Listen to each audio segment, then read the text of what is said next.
bom dia. Hoje é dia 17/3/2021 e nós vamos para a nossa aula de ciência.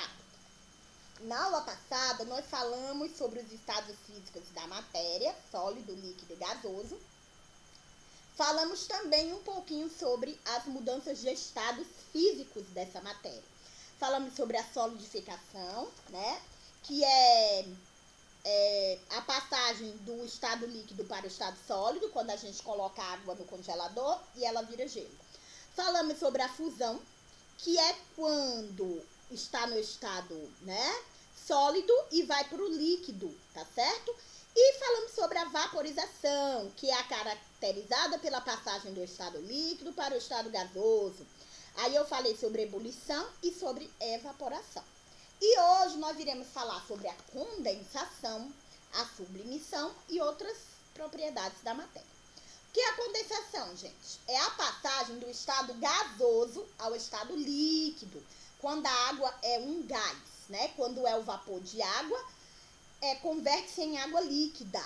E este fenômeno, gente, ele é conhecido como por originar o orvalho. Como assim? Durante a noite, né, quando a temperatura desce, o vapor de água, né, porque durante o dia o sol é muito quente e a água dos fios elas vão evaporando, né, e assim vai acontecendo a vaporização.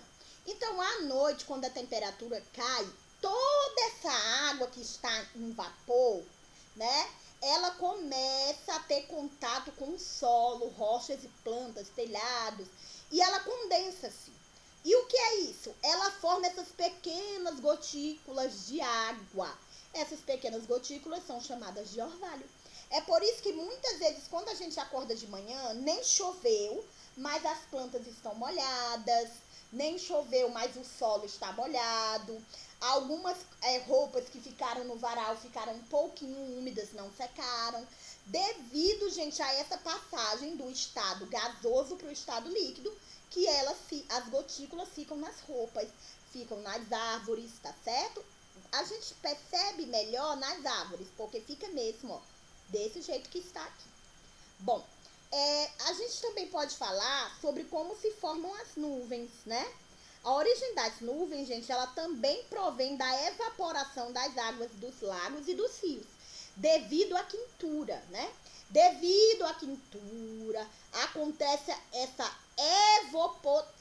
evapotranspiração, né? Devido a ficar muito quente, né?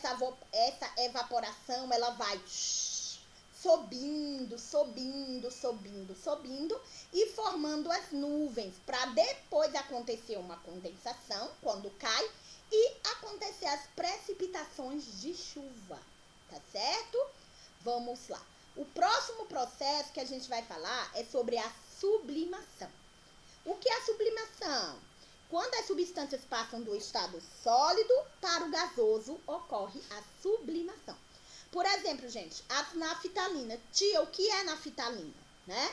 A naftalina é aquela bolinha branquinha que a gente coloca na roupa. Vocês já notaram que a gente coloca lá, deixa ela e com o tempo a gente vê que a roupa só ficou o cheiro e as bolinhas sumiram? Exatamente. Ela, com o tempo, passou por um processo chamado sublimação.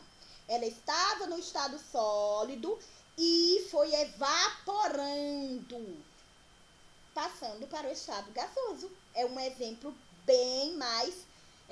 assim, bem fácil da gente lançar para vocês.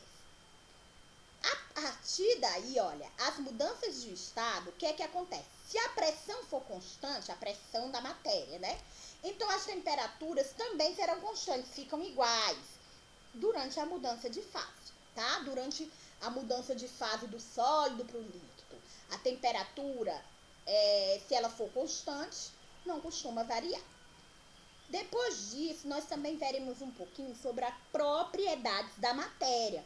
Vixe, tia, matéria muda de estado, matéria tem propriedades? Tem sim, gente. Nós temos propriedades e nós somos formados por matéria. Vamos lá. Primeiro a gente tem que lembrar o que é matéria. Matéria é tudo aquilo que ocupa um lugar no espaço. A matéria possui massa, porém cada matéria pode apresentar uma ou mais características. E essas características são chamadas de propriedades da matéria, né? Olha aqui, a matéria, ela pode ser inércia, né? Ou seja, ela apresenta uma tendência a ficar parada, de repouso.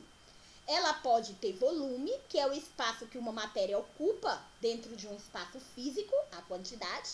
Ela pode ter massa. A massa, gente, ela indica mais ou menos o peso, tá certo?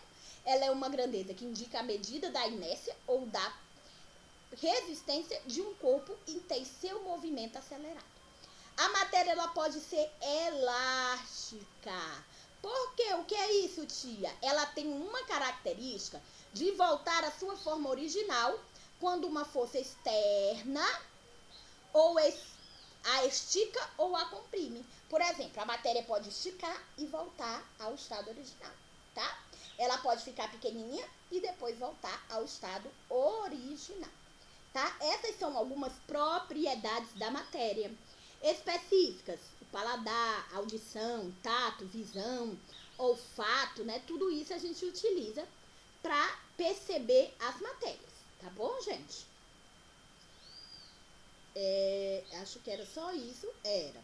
Agora vocês vão ler o livro, que também vai ajudar bastante, tá? E próxima aula nós faremos uma experiência para poder comprovar as mudanças de estados físicos da matéria. Beijos e até a próxima aula.